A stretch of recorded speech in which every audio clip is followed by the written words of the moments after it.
Now, deepening connection. As Howard put out in the opening message of this year, we're really seeing this year as a year of discipleship.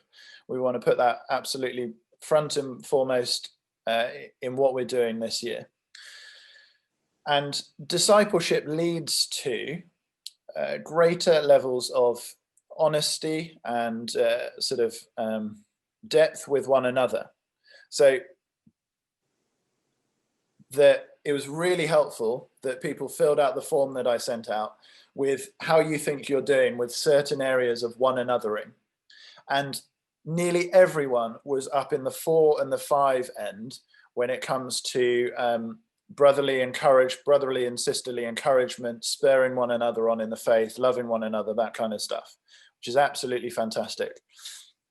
But then the area where it seems groups perhaps see themselves as doing a bit less of is confessing sins to one another and instructing one another, which isn't wildly surprising. Those are probably the sort of slightly more difficult things to do.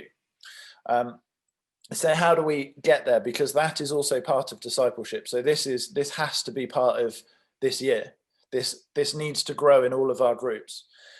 So how do we grow it? Well, I think this isn't going to solve it completely, but step 1 is aiming to deepen connection in our groups. So what you see on a Wednesday or a Tuesday or a Sunday is the 2D screen of someone. What we want to ask ourselves is, okay, what's going on in that gray area behind? So how well do we know people beyond what's just presented on the screen? How well do we truly know one another? How much are we deepening our connection with those in our group? Because that's going to be the vital first step. If we can deepen our connection with people, then in time, as we work on other things, we will find ourselves being able to confess our sins, being able to direct and instruct one another in a biblical way that is really helpful.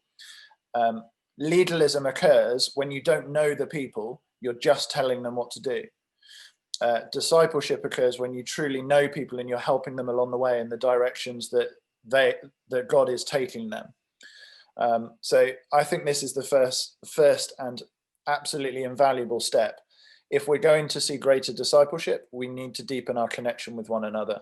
And that's not just a few people, but it's everyone in our life groups. So how do we do that? Here's one idea, and then we'll open up the breakout groups. But one thought is breaking into slightly smaller groups. So at the moment, you've got your life groups.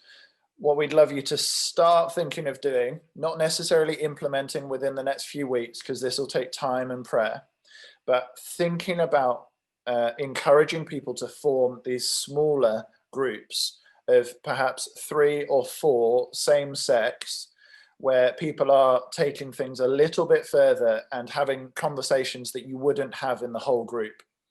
So these are the notes, and many groups are having the honest and vulnerable conversations already, and that's fantastic.